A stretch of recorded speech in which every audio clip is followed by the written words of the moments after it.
The secret is how are you utilizing those past papers.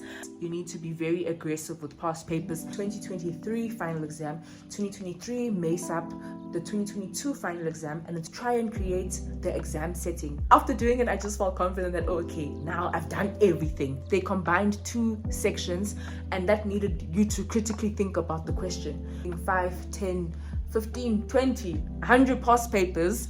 I could go on and on about past papers.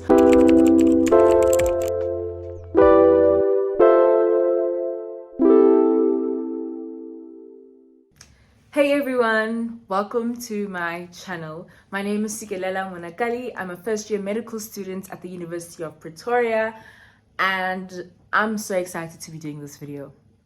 I have been meaning to do this video from the day when results came out this year in January. I was like, I need to tell people how I did this, all right?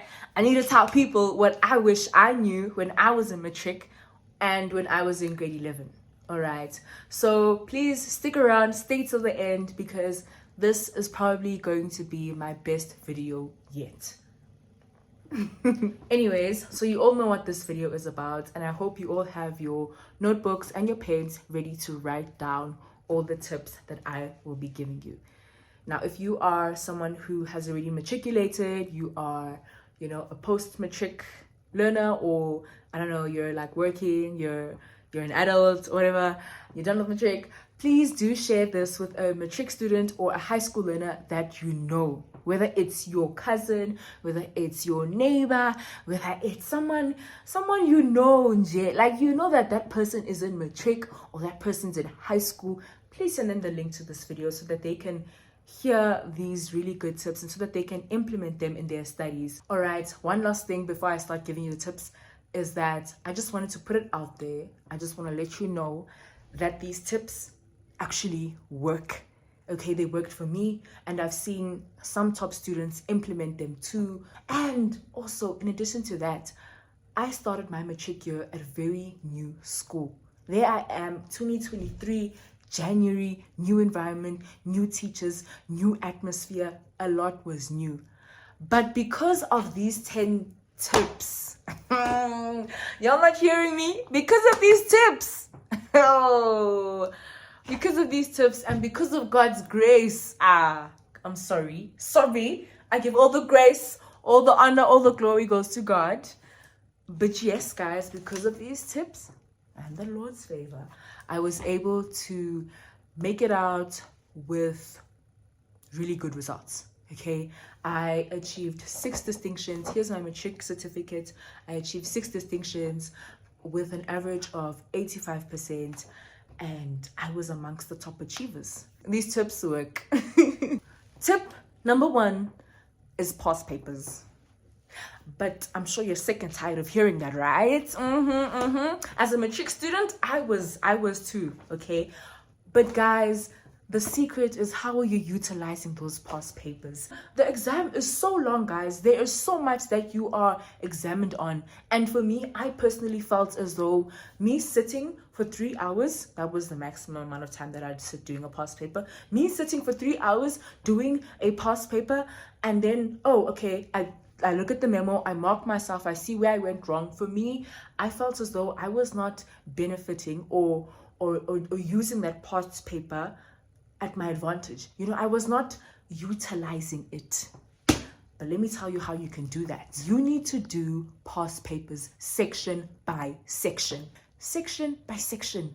All right? Now, okay, if you've heard this before, then congrats to you. But if you haven't, then hear me out. And even if you have heard that tip before, like just hear how I did it and then compare, see if is this what you're already doing. If you're not, start doing it.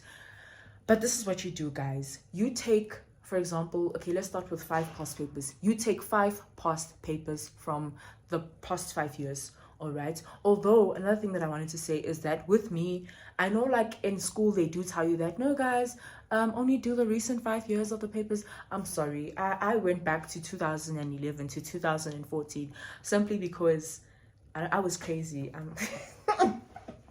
Okay, no, I just was paranoid, and I was like, no, what if they take a question from 2012? Okay, what if, okay, not like the exact question, but what if they ask us a similar question to the question that was asked back then, to trick us? But yeah, I don't think any question from 2012 or any similar question from 2011 came out in last year's final exam. But like for me, it just, after doing it, I just felt confident that, oh, okay, now I've done everything. Okay, but you can choose if you want to, go the extra mile. Like it's up to you. But okay, I'm going off track.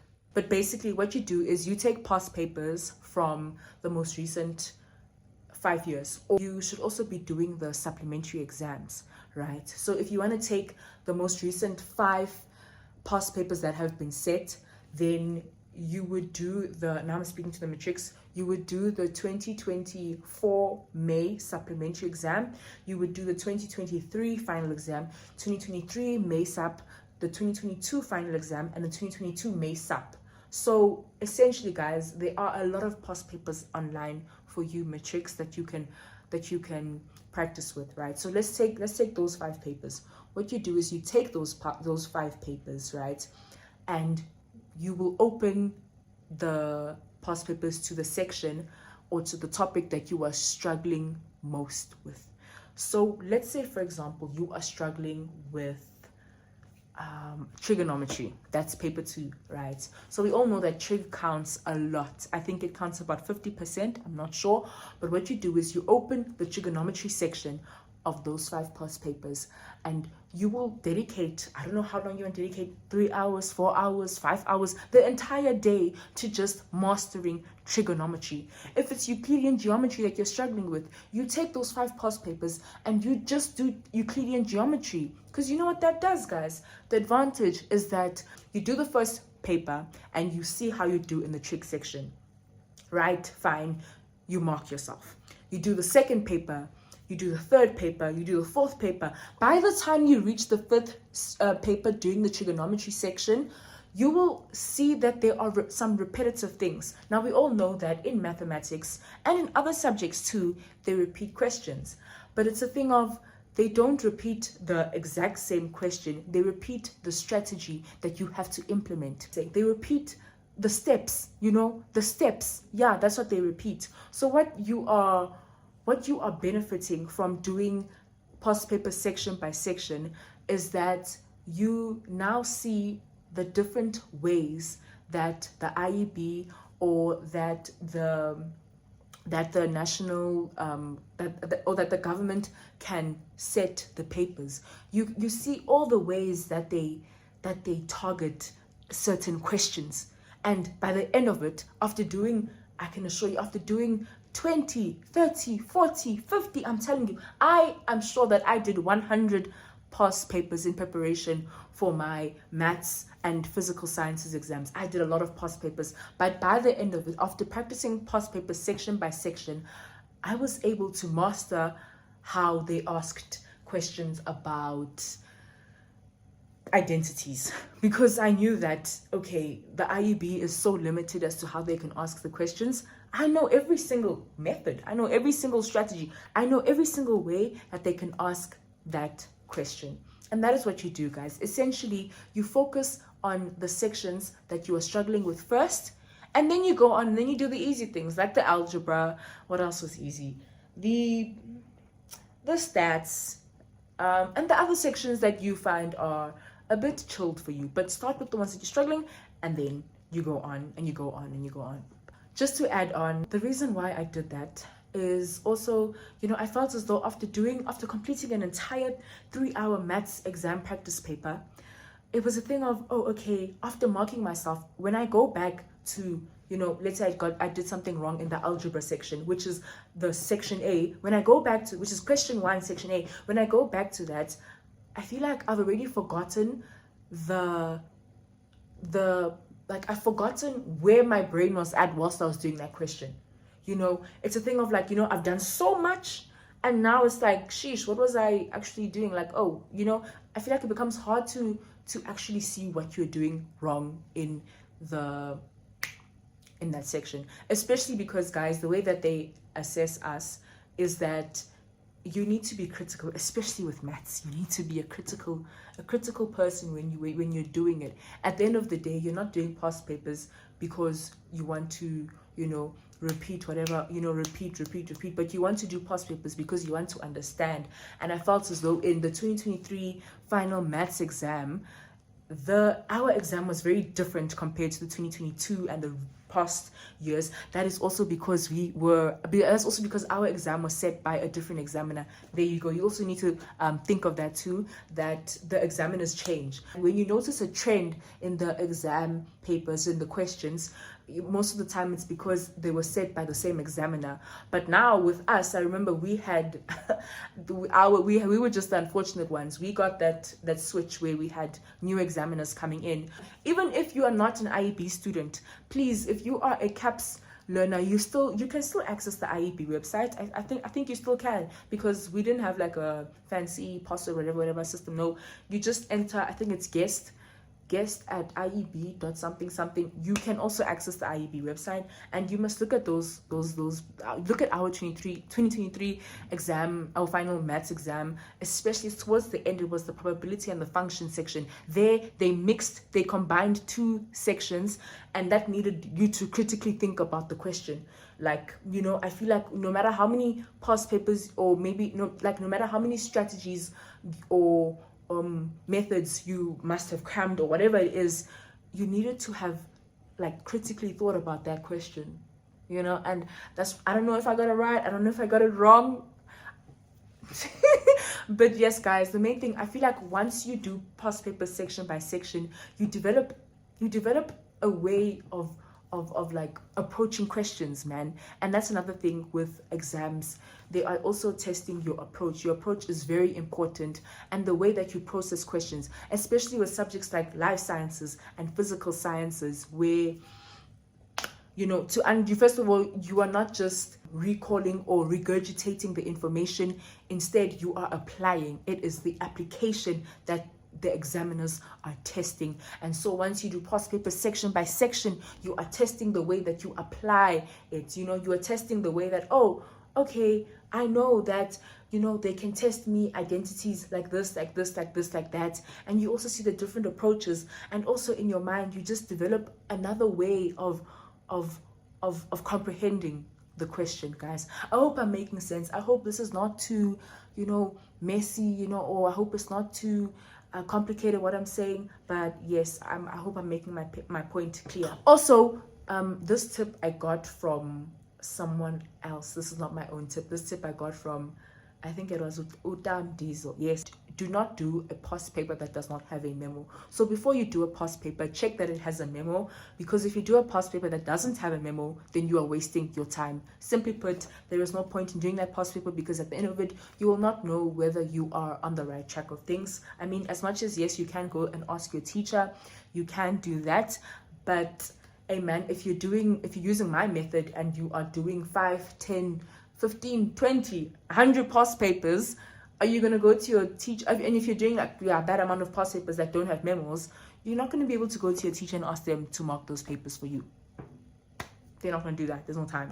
Anyways, yeah. Next thing, just like a sub tip under that, the past papers tip, is that you must create the exam setting when you're doing exams. And I don't know if you guys print past papers or you do them online, but whatever you do, try and create an exam setting for yourself. So you should be in a quiet environment. You should be in an environment where you know that you can work to the best of your abilities. Before you do past papers, you need to understand the topic. Understand the topic before you do it. I know that some people, they do past papers before they actually study. I had to go and understand the topic, and then I go do the past papers. I mean, as a starter, you can do the past paper and kind of see what is expected of you. That is a good way. You can see what is expected of you, but don't do it for too many past papers, because I feel like you are wasting them, because then you are not testing the way that you would apply the knowledge in an actual exam. You get me? Yeah.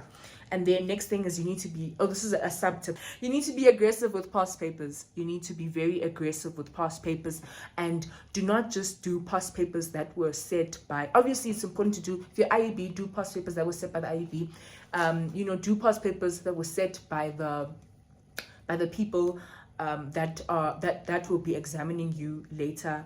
So yeah, try and do past papers from other schools too. As you know, sometimes even I remember with me, I think my teacher was also setting papers of other schools, and other teachers were setting my June exams, because you know how like teachers, they get questions also from other papers. Like our teachers don't set all the questions in our June exams, trial exams, all of that, you know. And if you're in grade 11 or grade 10 or grade 8 or whatever, our teachers don't set all the papers, but they get some past paper questions from, you know. Also guys, I could go on and on about past papers. When I was in grade 10 or grade 9, because I wasn't able to do the IEB papers, or if you're in a CAP school, I wasn't able to do the national like the national final CAPS paper, because I was in grade 9 or I was in grade 10. It's like, okay, now if you're asking yourself which past papers, like what should I do, then you need to go on to the, I think it's a test papers, and there are exams there that I would do. And on that website they post exams that were set for students in Gauteng, in Northern Cape, in Western Cape, in Eastern Cape, in Limpopo, in all the provinces of South Africa. And I would practice using those questions because they had some very good questions. So for me that helped, and I was very lucky because my math teacher at the time, she would take questions from those papers and I would like see them again, and that really helped me. So just a tip, you do past papers, guys. Wherever you find past papers, you utilize them, you do them, but you don't just do them, you do it section by section. Sorry guys, I just wanted to add something about the whole thing about doing past paper section by section. As you're doing it, please can you have a separate paper on the side that you will keep with you. And what you do on this paper is that you're going to write, for example, you're going to write May trigonometry section, and you do May 2023, and you do 2020 like final, you do November, May 2022, November. Basically what I want you to do is I want you to write out the sections. After marking yourself, you're going to write how much you got for each section, right? So let's say 2023 November, it was out of 50, you got 38. You're going to write 38 out of 50. May sup, you're going to write that you got 39 out of 50, or whatever the mark was. And what you're going to do is at the end of this, after completing, let's say 10 past papers, 10 past papers where you only did trig, you're going to compare the marks. And that's where the utilization of the past papers comes in, because now you're comparing how you did in those sections. And remember, you're going to continue, you're going to do this for Euclidean, you're going to do this for algebra, for everything. And guys, eventually at the end of this, towards the period of the exam, of the actual exam, now you're going to stop doing past paper section by section. Now you're going to do the entire exam paper. You're going to sit yourself down, you're going to take 3 hours, and you're going to put a timer of 3 hours, and you're going to do the entire past paper now. Because what is this? You are creating that exam setting now, you know. So yes, just wanted to add that.